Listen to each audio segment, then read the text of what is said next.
A long time ago, God's people, Israel, were captive in Egypt. They were slaves in the service of a pharaoh who worshipped many false gods. The Israelites cried out to the Lord in their suffering, and the Lord heard their cries. God chose Moses to be his messenger and to lead his people out of Egypt. He spoke to Moses in a burning bush, saying, "I am the God of your forefathers, the God of Abraham, the God of Isaac, the God of Jacob." Moses replied, "Who shall I say has sent me?" God said, "I am who I am. Tell them that I am has sent you." God reveals himself as the one true and living God who hears the cry of his people and will deliver them out of slavery into the promised land. Moses listened to God and delivered his message, a message of comfort to captive Israel, but a message of judgment to her captors. "Let my people go." The Lord sent plagues of blood, boils and hail, of locusts, lice and darkness. But despite these mighty signs and wonders, Pharaoh still did not fear God and refused to heed his warnings. The final devastating plague is the destruction of every firstborn son.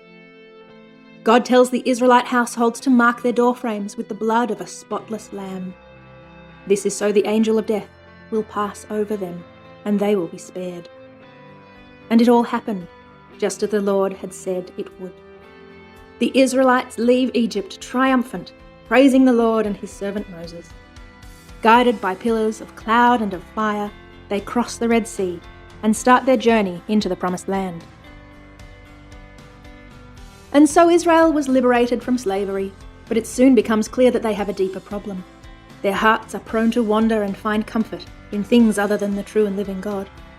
They wander in the wilderness for 40 years, and many of them do not see God's promises fulfilled. Many generations later, Israel is once again captive to a foreign power, Rome. Spiritually, they remain captive to sin, death, and Satan. Once again, they feel that their God has forgotten them in their suffering. Once again, they cry out. And so God sends his Son, Jesus of Nazareth. And this man teaches and acts with an authority unlike any other. Whereas Moses spoke on behalf of God, Jesus speaks as God himself. The disciple John records that on numerous occasions, Jesus called himself by the very name that God revealed to Moses in the burning bush. I am. I am the bread of life. I am the light of the world. I am the door. I am the good shepherd. I am the true vine. I am the resurrection and the life. I am the way, the truth, and the life. God revealed himself to Moses as the living God who hears his people and responds with deliverance. In the same way, Jesus has come to rescue his people who are walking in darkness, hungry, lost, and in need of a Saviour.